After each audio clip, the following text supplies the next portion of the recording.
Hello everyone and welcome again to my YouTube channel. आज की video में हम पढ़ने वाले हैं about the shoulder joint. Shoulder joint को हम ग्लीनो ह्यूमरल जॉइंट भी कहते हैं। और आज हम जिस जॉइंट के बारे में पढ़ने जा रहे हैं, अब हम किसी भी जॉइंट के बारे में पढ़ेंगे तो सबसे पहले हम उसकी type, articular surfaces, ligaments, relations, blood supply, nerve supply और मूवमेंट्स के बारे में पढ़ेंगे। तो सबसे पहले हम लोग शोल्डर जॉइंट को अब शुरू कर रहे हैं, तो इसके सबसे पहले देखते हैं टाइप ऑफ जॉइंट। तो टाइप ऑफ जॉइंट में क्या आएगा? Shoulder joint is synovial joint of ball and socket variety. Ball and socket variety का मतलब क्या है कि इसमें एक बॉल है that is the head of the humerus and socket that is the glenoid cavity of the scapula. Humerus और scapula bone दोनों का लिंक मैं डिस्क्रिप्शन में दे दूंगा, वो मैंने अपने चैनल पे उसकी वीडियोस अवेलेबल है, वो आप देख सकते हैं। उसके बाद हम देख लेंगे कि इसकी आर्टिकुलर सर्फेसिस क्या है। The articular surfaces include the glenoid cavity of the scapula and the head of the humerus. Structurally क्योंकि शोल्डर जॉइंट एक वीक जॉइंट है, लेकिन यहाँ पर जो है वो स्टेबिलिटी इसकी बहुत ज़्यादा है। और इसको हम ये कह सकते हैं अपनी स्टेबिलिटी की वजह से इसकी मूवमेंट जो है वो 360 डिग्री के एंगल पर तकरीबन मुमकिन है। इसलिए शोल्डर जॉइंट को द मोस्ट मूवेबल जॉइंट कहते हैं। तो अब हम देखते हैं कि इसमें स्ट्रक्चरली जो ये वीक है तो इसकी स्टेबिलिटी कैसे होती है। The stability is maintained by the coraco acromial arch, musculotendinous cuff of the shoulder and the glenoidal labrum. जब मैंने स्केपुला पढ़ाई थी तब मैंने ग्लिनोइड कैविटी और ग्लिनोइडल लैब्रम को एक्सप्लेन किया था। मैंने ये बताया था कि जो ग्लिनोइडल लैब्रम है that is basically the fibrocartilage which is attach to the margin of the glenoidal cavity. उसके बाद muscular tendinous cuff of shoulder, इसका मतलब ये है कि यहाँ पर कुछ ऐसे मसल्स हैं जिन्होंने जो है वो शोल्डर को इस तरीके से कवर किया हुआ है कि जब भी शोल्डर जॉइंट की डिसलोकेशन होगी तो ये हमेशा एंट्रो इन्फीरियरली होगी, ये कभी भी सुपीरियरली या पोस्टीरियरली नहीं हो सकता क्योंकि वहाँ पर मसल्स हैं। तो इसको मस्कुलर टेंडेनियस कफ को rotator cuff of the shoulder भी कहा जाता है। और कोरेकोक्रोमियल आर्च मैं अभी आपको नेटर की डायग्राम से दिखा दूंगा कि क्या है। तो उससे पहले हम लोग चलते हैं लिगामेंट्स की तरफ। तो लिगामेंट्स, एक चीज़ आपने हमेशा याद रखनी है कि जब भी हम किसी भी जॉइंट के लिगामेंट की बात करेंगे तो मोस्ट प्रोबेबली सबसे पहले जो लिगामेंट आता है that is the capsular ligament. मतलब एक ऐसा लिगामेंट जिसने एक पूरा कैप्सूल बनाया हुआ है, जॉइंट कैप्सूल। जहाँ पर भी हम सनोवियल जॉइंट की बात करते हैं मोस्टली वहाँ पर कैप्सूल आता है, तो वहाँ पर हम लोग कैप्सूलर लिगामेंट का जिक्र लाजमी कर देंगे। उसके बाद एक और लिगामेंट आ जाता है that is the coracohumeral ligament. तो कोराकॉइड प्रोसेस और ह्यूमरस के दरमियान जो लिगामेंट है that is the coracohumeral ligament. Transverse humeral ligament, इसका मतलब ये है कि ये इंटरट्यूबरकुलर सल्कस के दो लिप्स पे लगा हुआ एक लिगामेंट है जो इसको एक टनल में कन्वर्ट कर रहा है। और वो टनल क्या करती है, वो बाइसेप्स के टेंडन को वहाँ से पास होने में हेल्प करती है। तो वो आगे हम डायग्राम से देख लेते हैं। And the last ligament is the glenoidal labrum.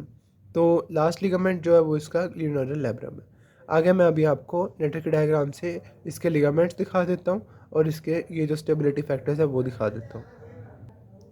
Okay, so now we are showing the ligaments of the shoulder joint.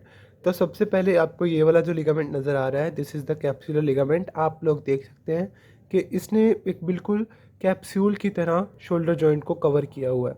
तो कैप्सूलर लिगामेंट्स काफ़ी सारे हैं जो एक कैप्सूल बना रहे हैं। उसके बाद हम लोग चलते हैं, this one is the transverse humeral ligament. आप देख सकते हैं कि ये दो लिप्स हैं इंटरट्यूबरकुलर सर्कस के, और ऊपर वाली साइड पर जहाँ पर लेसर और ग्रेटर ट्यूबरकल है वहाँ पर उस साइड पर ये ट्रांसवर्स ह्यूमरल लिगामेंट जो है वो उसको एक टनल में कन्वर्ट कर रहा है जहाँ से जो है वो टेंडन सरोवियल शीथ के साथ आ रहा है। और ये टेंडन है long head of the biceps brachii का। तो ये आप यहाँ पर ये भी देख सकते हैं। उसके बाद कोरेकोक्रोमियल लिगामेंट जो है ये आप देख सकते हैं कि ये कोरेकोक्रोमियल लिगामेंट कोराकॉइड प्रोसेस और एक्रोमियन प्रोसेस के दरमियान है। ये असल में कोरेकोक्रोमियल आर्च बना रहा है। उसके बाद एक और लिगामेंट जिसकी हमने बात की थी कि that ligament is the coracohumeral ligament. तो वो कोरेको ह्यूमरल लिगामेंट आप लोग ये देख सकते हैं कि इसने कोराकॉइड प्रोसेस और ह्यूमरस के लेसर ट्यूबरकल को आपस में जोड़ा हुआ है। तो this one is the coracohumeral ligament. अब मैंने आपको बताया था कि इस यहाँ पर जो है वो इसके जो स्टेबिलिटी फैक्टर है वहाँ पर कोरेको acromial arch, this one is the coraco acromial arch. उसके बाद ग्लिनोडल लैब्रम मैं आपको अगली डायग्राम में दिखाता हूँ। Okay, so in this diagram you can see the glenoid fossa. This one is the glenoid fossa और इसके साइड पे इसके मार्जिन पे जो कार्टिलेज लगा हुआ है वो बना रहा है असल में ग्लिनॉइडल लैब्रम। तो आगे हम लोग चलते हैं इसके रिलेशंस की तरफ। Now coming towards the relation, तो इसमें रिलेशन में आपने सबसे पहले याद रखना है कि इसके साथ बरसा कौन कौन से अटैच हो रहे हैं। तो इसके साथ आपको यहाँ पर दो बरसा देखने को मिल सकते हैं, सब डेल्टॉइड बरसा एंड द सब अक्रोमियल बरसा। तो ये आपस में यहाँ पर फ्यूज़ किए होते हैं mostly, which communicate which each other. फिर हम लोग देख लेते हैं कि इसकी सुपीरियरली हमें कौन कौन सी चीज़ें मिल जाती हैं। तो सुपीरियरली हमें मिलता है कोरेको अक्रोमियल लिगामेंट। तो this one is the coraco अक्रोमियल ligament, जो पहले मैं आपको शो कर चुका हूँ। इसके बाद और हमें कौन कौन सी चीज़ें सुपीरियरली मिल जाती हैं, सुप्रास्पाइनेटस मसल। तो आप देख सकते हैं कि ये सुप्रास्पाइनेटस मसल ये जॉइंट है, जॉइंट के ऊपर ही है। उसके अलावा और हमें कौन कौन सी चीज़ मिलती है कि और हमें मिलता है सब deltoid bursa and the deltoid. तो ये सब अक्रोमियल सब डेल्टॉइड बर्सा तो हम लोगों ने देख लिया कि वो अटैच आपस में कम्युनिकेट कर रहे हैं, और ये यहाँ पर आपको डेल्टॉइड मसल भी इसके सुपीरियरली मिल रहा है। उसके बाद इन्फीरियर साइड पे चले जाएं तो long head of the biceps brachia है। तो ये आपको long head of the biceps brachia, जो मैंने कहा बताया कि वो इंटरट्यूबरकुलर sulcus में से गुजर रहा है। उसके बाद एक्सिलरी नर्व। तो जब मैंने ह्यूमरस पढ़ाई थी तो मैंने बताया था कि इसका एक सर्जिकल नेक है और सर्जिकल नेक के गिर्द राउंड करती है एक्सिलरी नर्व। तो एंटीरियरली यहाँ पर आपको नज़र आ रहा है सब स्कैपुलरिस मसल। तो this one is the subscapularis muscle. और पोस्टीरियरली यहाँ पर अभी वो नज़र नहीं आ रहा, लेकिन आप उसको याद रख लें कि पोस्टीरियरली जो हमारे पास चीज़ होगी उसको हम कहते हैं infraspinatus and teres minor muscle. तो ये हो गए इसके रिलेशन। अभी हम चलते हैं ब्लड सप्लाई की तरफ। ब्लड सप्लाई और नर्व सप्लाई डिस्कस करने से पहले मैं आपको एक लॉ बताना चाहता हूँ। This law is known as the Hilton's law. Hilton's law के अकॉर्डिंग क्या होता है, दैट द नर्व और vessel which passes by an area also supply the structure associated with that area. तो अगर हम कहते हैं कि कोई नर्व जैसे कि एक्सिलरी नर्व जो है वो ह्यूमरस के गिर्द घूम रही है, उसके सर्जिकल नेक के गिर्द, तो वो उसके पास जो मसल पड़ा हुआ है that is the deltoid muscle, उसको भी नर्व सप्लाई कर रही है। तो अभी हम देख लेते हैं कि ये जो हमारा जॉइंट है ग्लिनो ह्यूमरल जॉइंट, उसकी ब्लड सप्लाई क्या है। Anterior circumflex humeral vessels, posterior circumflex humeral vessel, subscapular vessel and suprascapular vessels. तो ये हो गई इसकी ब्लड सप्लाई। उसके बाद हम लोग चल जाते हैं इसकी नर्व सप्लाई की तरफ। नर्व सप्लाई इसकी याद रखना बहुत ईजी है, that is the axillary nerve, musculocutaneous nerve and the supra scapular nerve.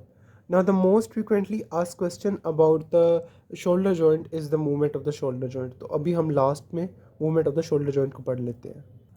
Now movement of the shoulder joint is a very vast topic और हम जानते हैं कि ये बहुत सारे डायरेक्शन में मूव कर सकता है। तो सबसे पहले देख लेते हैं द फ्लेक्शन। फ्लेक्शन में कौन कौन से मसल्स इन्वॉल्व होंगे, pectoralis major and the deltoid muscle. उसके बाद हम देख लेते हैं एक्सटेंशन।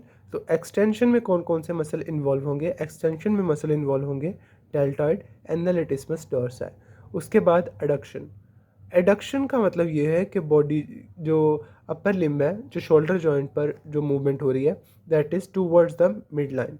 तो उसमें कौन कौन से मसल इन्वॉल्व होंगे, pectoralis major, deltoid, latissimus dorsi, short head of the biceps and the long head of the triceps. उसके बाद आ जाता है एबडक्शन। एबडक्शन का मतलब ये है the movement of the upper limb at the shoulder joint away from the mid line. तो इसमें हमारे पास तीन तरह की एबडक्शन पॉसिबल हो सकती है। एक तो है सुप्रास्पाइनेटस की वजह से, जो कि 15 डिग्री के एंगल के पर होती है। डेल्टॉइड 90 डिग्री के एंगल तक लेकर जाता है। Serratus anterior and trapezius, they both help in the overhead abduction. In this diagram you can clearly appreciate the function of supraspinatus. तो सुप्रास्पाइनेटस 15 डिग्री के एंगल पर लेकर आ गया, उसके बाद डेल्टॉइड 90 डिग्री के एंगल पर लेकर चला गया, और ओवरहेड एबडक्शन कौन कौन करवा रहा है, सेरेटस एंटीरियर एंड ट्रेपीजियस। उसके बाद हमारी जो नेक्स्ट मूवमेंट है that are the medial rotation and the lateral rotation. अब मीडियल रोटेशन जो मसल्स करवा रहे हैं that are the pectoralis major, latissimus dorsi and the teres major, और जो लैटरल रोटेशन करवा रहे हैं that are the infraspinatus and teres minor. That was all for today. Thank you so much and keep watching the new videos. Till then, Allah Hafiz.